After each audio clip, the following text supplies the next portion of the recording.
안녕하세요. 남기정 교수입니다. 이렇게 벽성대에 와서 교수님들, 학생 여러분들을 만나게 돼서 너무 반갑고 좋습니다. 그리고 이게 제 논문, 제가 공부 마치고 돌아와서 처음 썼던 논문인데 어찌어찌 하다 보니 발표할 기회를 아직까지 못 가졌었는데 이 논문을 발표할 수 있는 기회를 주셔서 감사드립니다. 그리고 오늘 우리 박 박사님의 발표를 들으면서 느낀 것은 이게 하나님의 섭리인가 보다 하는 생각을 했습니다.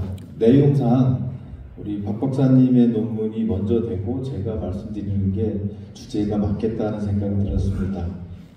복음과 성찬을 통해서 우리가 믿음과 증언들을 받고 그리스도에게 나타나서 사랑의 실천의 삶을 살아간다 라고 할 때 제가 오늘 지금부터 드릴 말씀은 그 사랑의 실천은 무엇이고 그것이 어떻게 가능한가, 그것에 관한 말씀이라고 생각해 주시면 좋겠습니다. 먼저 좀 시간을 타임머신을 타고 한참 돌아가서 우리 주님 부활하시고 승천하시고 나서 주후 7세기, 그러니까 한 600년 정도 시간이 흐른 초대교회의 거의 완성기라고 볼 수 있습니다. 우리 여기서 나온 두 가지 결과가 니케아 신경과 칼케돈 신조이지요. 니케아 신경은 우리 하나님이 누구시냐, 삼위일체 하나님, 그리고 니케아 신경은 그리스도가 어떤 분이냐, 그것을 정의한 것인데요. 아주 지난한 사상적 그런 논쟁을 통해서 결론을 낸 그것에 관한 내용입니다. 그리고 그것을 오늘날 우리 개신교인들에게 아까 우리 루터 말씀해 주셨는데 오직 은혜로 구원받는다는 진리를 붙들고 살아가는 우리들에게 실천은 어떤 것인가 하는 것을 밝혀주는데 이 오늘 막시무스라는 분의 그 칼케돈 신조에 대한 해석이 도움이 될 것 같아서 잠시 소개하는 시간을 가져보겠습니다. 네, 제가 쓴 논문이 자료집에 나와 있는데요. 자료집을 중심으로 말씀드려보겠습니다. 10페이지에 서론이 나오는데요. 오직 믿음으로, 칭의론을 한마디로 한 슬로건인데 그것을 오늘날 우리가 너무나 표피적으로 이해한다고 하고 문자적으로 이해하다 보니까 오히려 루터가 강조했던 것과는 다르게 신앙과 믿음과 실천에 건전한 균형이 무너질 것 같은 그런 일이 벌어지고 있습니다.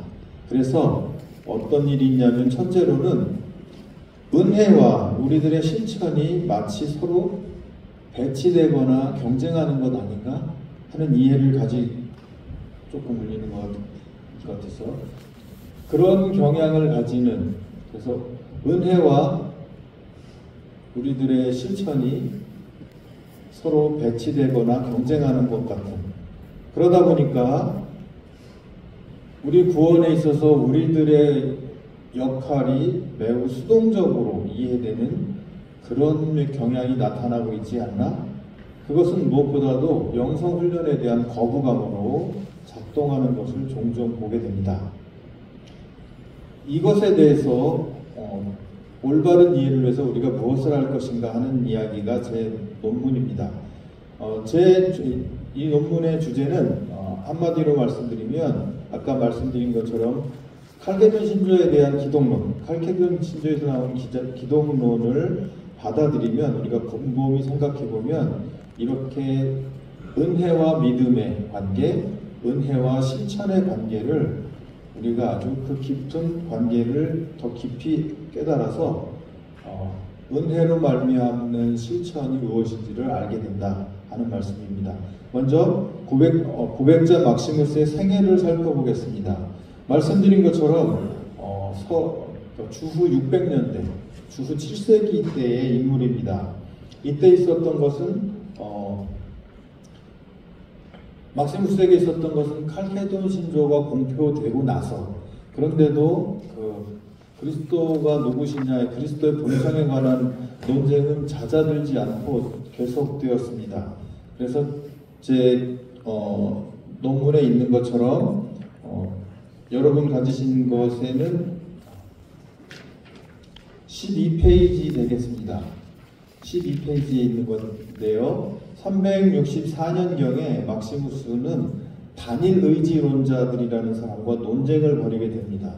이 논쟁은 뭐냐면 칼케톤 신조의 고백이 말씀드린 것처럼 그리스도의 하나의 위격 안에 두 가지 의지, 두 가지 본성이 있다. 한 본성, 한 위격에 두 본성이 있다는 것이 핵심인데, 그래서 이 논쟁은 그리스도가 두 본성을 가지고 계시다면 의지가 두 개이냐 라는 것에 관한 논쟁이었습니다. 그래서 그리스도는 한 위격 안에 두 본성을 가지고 계시다. 그러므로 그리스도는 신적 의지와 인간 의지를 모두 가지고 계시다는 것이 정통 교리인데, 이것에 도전하는 사람들이 생겼습니다. 그래서 그리스도는 오로지 하나의 의지 그리고 하나의 활동만 있다 라는 사람들의 주장을 있었는데, 이런 이단들을 물리치는 과정에서 생겨난 그러한 기록을 가지고 말씀드려 보겠습니다. 한마디로 이러한 단일 의지론, 그리스도는 하나의 의지만 가지고 계신다는 것은 우리 기독교의 가장 기본인 성육신의 교리를 훼손시키고 그러므로 말미암아 우리의 구원의 도리를 왜곡시킨다, 그런 것이었습니다. 그래서 그리스도가 두 가지 의지, 신적 의지와 인간의 의지를 다 같이 가지고 계시다는 것이 우리 구원의 가장 중요한 핵심이라는 것을 밝혀주고 있습니다. 여기서 좀 살펴볼 것은, 오늘날은 우리들의 의지, 우리들의 하고 싶은 바, 우리들의 욕망은 근대 시대에는 그것이 마치 우리 인격에 있는 것처럼 생각합니다. 즉 펄슨에 있는 것처럼 생각하는데, 가만히 생각해 보면 우리 인간의 본성 안에 있다, 네이처 안에 있다 라는 것입니다. 그리고 또 하나 생각할 것은, 우리 지금 계몽지 이후를 살아가고 있는 우리들은 우리 본성의 문제를 변형될 수 있다, 발전하고 이렇게 그리스도를 닮아서 변하고 있다고 생각하기보다는 내가 주체적으로 무엇을 선택한다는 선택의 문제에 집중이 되어 있습니다. 그것을 잠시 돌려서 우리가 복음서에 나오는 변화산의 체험처럼 우리 인간의 본성이 그리스도 닮음의 완성까지 하나님 닮음으로 변해갈 수 있다는 그러한 신학으로 우리의 생각을 좀 넓혀보시면 이 논의가 더 의미 있지 않을까 생각이 됩니다. 먼저 프락티케라는 부분을 살펴보겠습니다. 이것은 그냥 실천이라는 말입니다. 그래서 우리 영성적인 성장의 단계가 세 단계로 보통 말하고 있는데, 그것을 최초로 말한 사람은 오리겐의 제자였던 에바브리우스였습니다. 그 사람이 말한 단계는 프락티케, 실천, 그리고 피지케, 자연학, 그리고 세 번째 테올로기아, 신학, 이 세 단계로 말하였습니다. 프락티케는 윤리적 실천을 통해서 우리들의 인간성의 무질서를 바로잡는 일, 그렇고 나면 피지케는 그렇게 올바로 회복된 우리가 창조 세계를 통해서 하나님을 볼 수 있다라는 단계이고, 테올로기아의 단계는 그 창조 세계 배면에 있는 하나님을 직접 만나는 관상의 단계를 말합니다. 막시무스는 좀 넘기겠습니다. 여러분 가지고 계신 것에 14페이지 보시면 좋겠습니다. 막시무스는 이런 것을 넘어서서 프락티케를 조금 더 확장을 했습니다.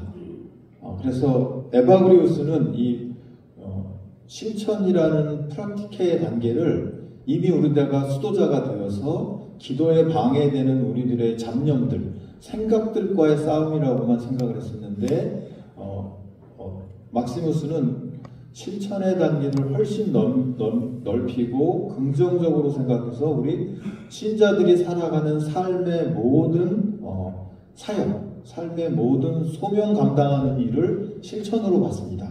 그래서 프락티케는 내면적인 욕망과의 투쟁뿐만 아니라 우리가 그리스도인으로서 살아가는 아까 말한 사랑의 실천, 그것을 포함한 것으로서의 실천을 강조하게 되었습니다. 따라서 이 실천은 관상의 단계로 넘어가니까 하나님을 대면하는 단계로 가서 없어지는 것이 아니라 언제나 관상과 실천, 기도와 봉사의 삶이 함께 가는 것을 영성생활로 묶어놓았습니다.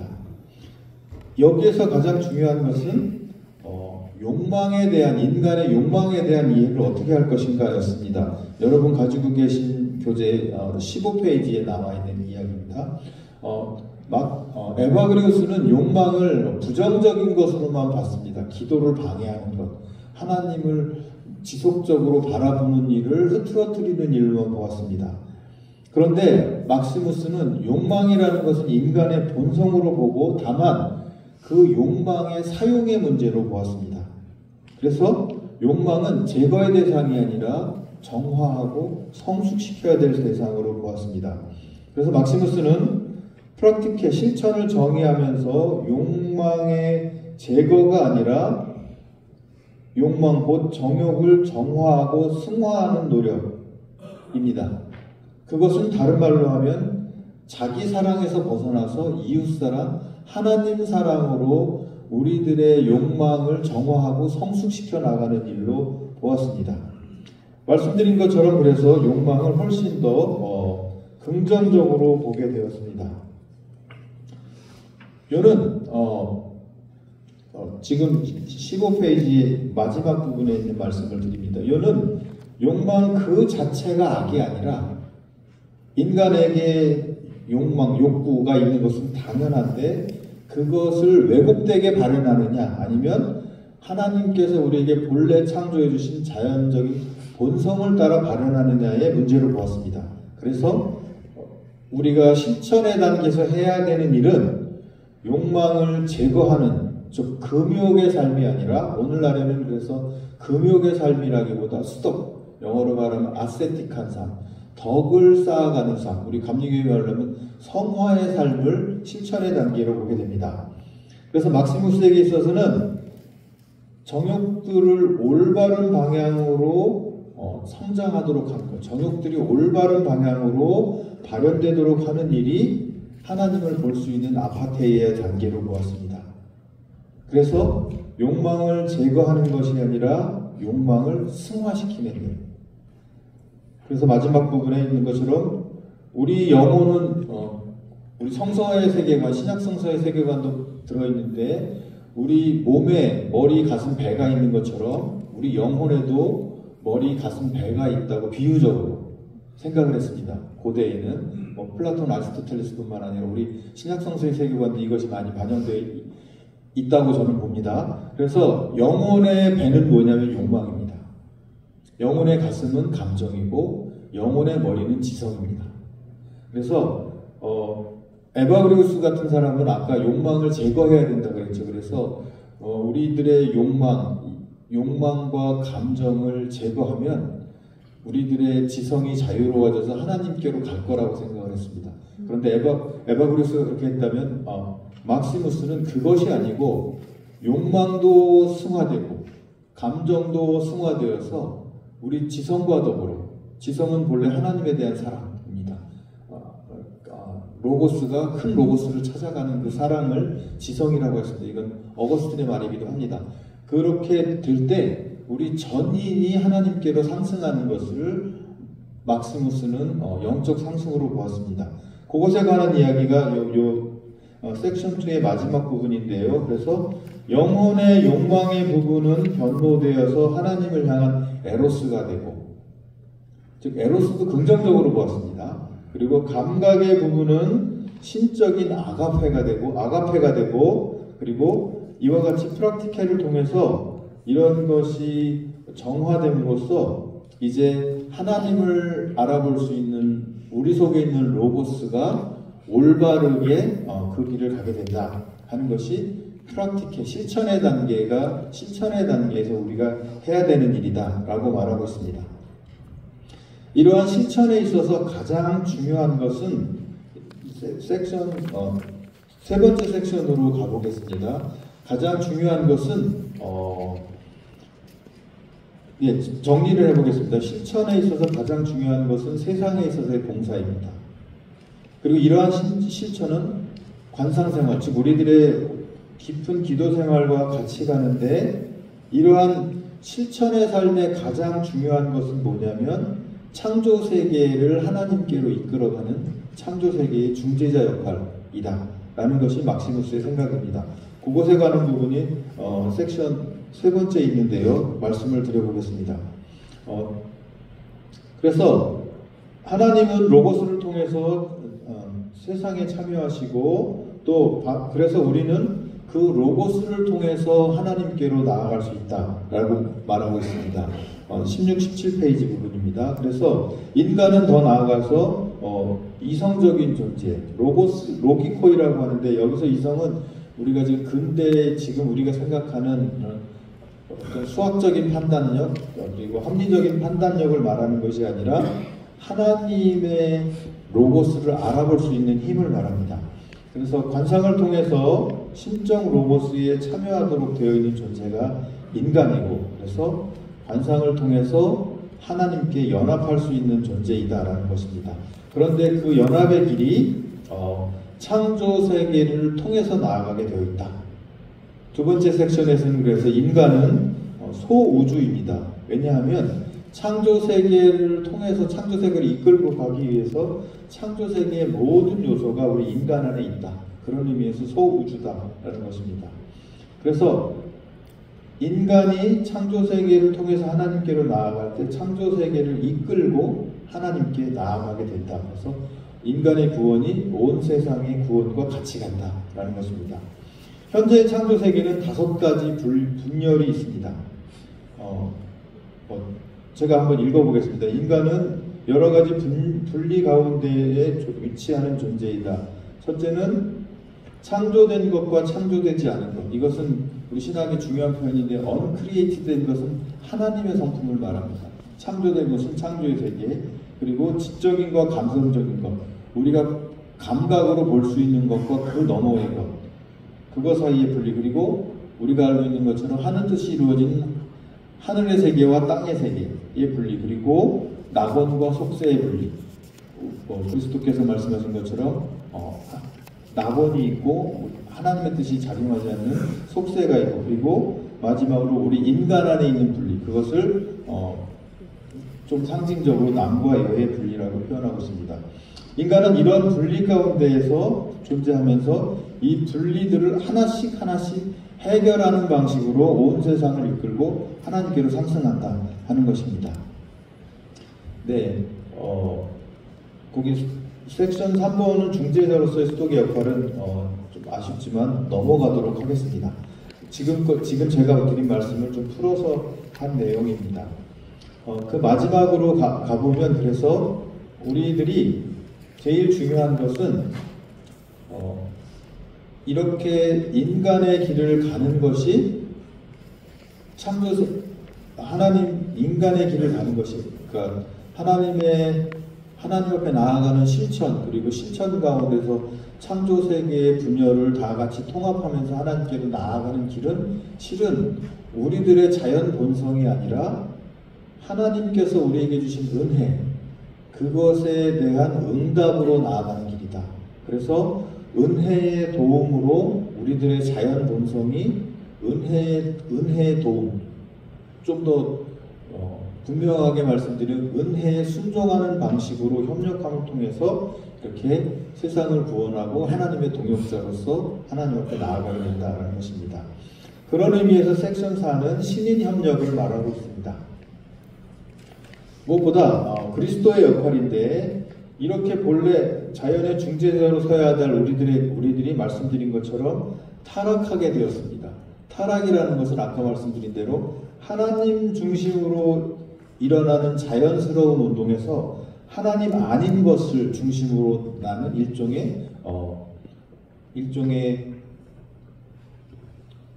뭐라 그럴까, 영어로 말하면 멀펑션이 일어난, 좀 비유로 말하면은 컴퓨터가 바이러스 먹은 것 같이 작동하긴 하지만 다른 기능으로 작동하게 된 상태입니다. 그래서 그것을 해결하는 길은 그리스도께서 오시는 일이다 라는 것입니다. 그래서 그리스도의 업적 부분인데요, 그리스도께서 로고스 자신이 성육신이 되어서 우리 가운데 오심으로 다시금 우리가 자연적인 본성을 가지고 하나님을 향할 수 있도록 바꿔놓으셨다라는 것인데, 그 회복도 아까 말씀드린 우리 창조세계의 분열과 같은 방식으로 회복해 가신다라는 것입니다. 그래서 처음에는 우리 인간 안에 있는 분열을 극복하고, 그리고 그리스도께서 십자가 위에서 약속의 말씀처럼 세상과 낙원 사이의 분리를 극복하고, 하늘로 승천하심으로써 하늘과 땅의 분리를 극복하고, 그리고 우리의 몸과 영을 함께 가지고서 나아가심으로 감각적인 것과 지성적인 것 사이에 통합을 이루시고, 마침내 인간성을 입으시고 인간으로서 하나님의 현존 앞에 서심으로 창조된 것과 창조되지 않은 것 사이에 분리를 극복하심으로 하나님과 연합하신다라는 것입니다. 이렇게 해서 그러므로 우리가 성육신에 힘입어 나아갈 때 우리도 또한 분열을 극복하는 중재자 역할을 회복할 수 있다라는 것입니다. 성육신에 힘입는다고 할 때 가장 중요한 것은 위격적인 연합 안에서 해나가는 일입니다. 이것은 아까 말씀드린 칼케톤 신조의 핵심 부분인데요. 성자 하나님의 위격 안에 두 본성, 인성과 신성이 혼동 없이, 변화 없이, 분리 없이, 그리고 분할 없이 계시다라는 것입니다. 그래서 이 위격 안에서 하나님께서는 인간을 향하시고, 이 위격 안에서 인간은 하나님께로 향하실 수 있게 되었다. 그래서 이 연합 안에서 신성과 인성이 상호 교류할 수 있게 되었는데요. 그것은 우리 그리스도께서 하신 기도의 말씀에 들어있습니다.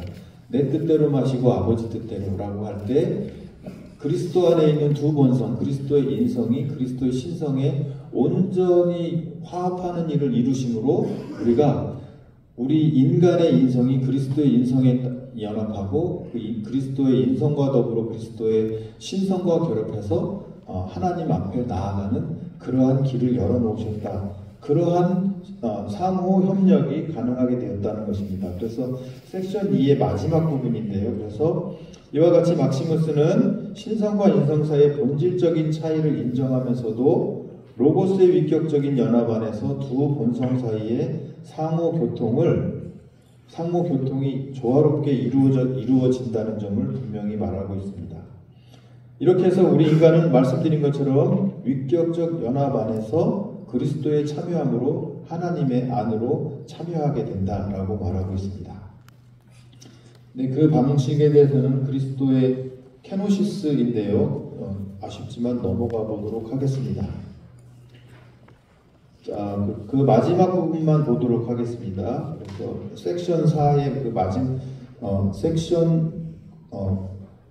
네, 지금 말씀드린 케노시스 그 부분의 마지막 부분을 제가 한번 읽어보겠습니다.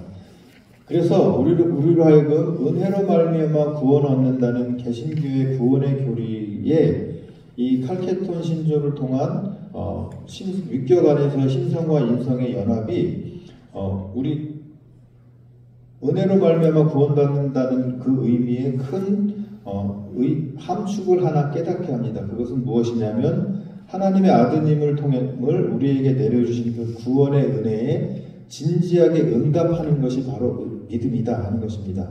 그래서 개신교인들의 신앙생활에서 실천은 바로 이러한 은혜에 대한 응답이라는 이해를 가능하게 해줍니다. 네, 그리스도의 성육신과 인간의 덕에서는 그 은혜에 대한 응답의 방법을 덕의 수련이라고 말하고 있습니다. 하나님의 말씀은 각 사람의 덕의 본질을 이루므로 우리가 덕을 나타내는 삶을 살아가는 것이 바로 하나님의 은혜, 하나님의 성육신의 은혜를 나타내는 길이다라고 말하고 있습니다. 네, 그래서 그 섹션의 마지막 문장인데요. 그 인간의 덕의 수련을 통해서 그분을 드러내시는 만큼 우리는 알 수 없는 하나님의 신비 속으로 이끌려 나아가게 된다. 이렇게 우리는 하나님의 성품에 참여하게 된다라는 말씀을 하고 있습니다. 네, 긴 이야기 따라와 주셔서 감사드립니다. 결론의 말씀을 드리겠습니다. 결국은 우리들에게 있어서 신자의 신천은 창조세계의 중재자로 되는 일이고, 이러한 신천은 하나님께서 자기 자신을 비워서 내려주신 성육신의 은혜에 대한 응답이다 라고 말하고 있습니다. 이것을 볼 때 우리는 루터가 말한 오직 은혜로 말미암아 구원을 받는다는 것의 의미를 좀 더 분명하게 알 수 있게 된다는 것입니다. 루터가 우려한 것은 인간이 하나님과 올바른 사랑의 관계를 맺는 일을 돌보지 않은 채 자신의 공로만을 쌓아서 구원을 성취하려는 태도에 대해서 걱정했던 것입니다. 그러므로 루터 자신이 행위 전체를 반대한 것이 아니라 올바른 행위가 필요하다는 것을 강조하고 있습니다. 여기서 말하는 행위는 소위 말하는 율법의 행위가 아니라 신앙으로 순종하고 사랑으로 행하는 새로운 인간의 행위입니다. 이러한 것을 볼 때 막시무스가 강조하는 실천이 인간이 하나님의 은혜에 응답해서 나아가는 것이라는 것과 일치하는 부분이 있다, 이렇게 말씀드릴 수 있겠습니다. 또한 우리가 은혜와 공로 사이, 은혜와 인간의 실천 사이에 걱정하는 것이 펠라기우스주의 혹은 반펠라기우스주의인데, 그것을 배격할 수 있는 것으로서 막시무스의 사상은 아까 말씀드린 것처럼 신적 위격, 그리스도의 인격 안에서의 신성과 인성의 교류이므로 각자 은혜와 인간의 활동은 서로 상충되지 않고 그분 안에서 화합되고 있다. 이것으로서 우리가 펠라기우스적인 그러한 공로 이해를 넘어설 수 있는 실천을 할 수 있다라고 말하고 있습니다. 이런 의미에서 막시무스에게 대표되는 신칸케톤주의적인 신학이 오늘날 우리가 가지고 있는 오직 믿음으로에 대한 조금 순진한 이해로 말미암아 인간의 실천을 부정하거나 수동적으로 생각하는 이해를 넘어서 하나님의 은혜에 대한 응답으로서의 실천의 중요성을 확실히 알 수 있다, 이렇게 말씀드리겠습니다. 감사합니다.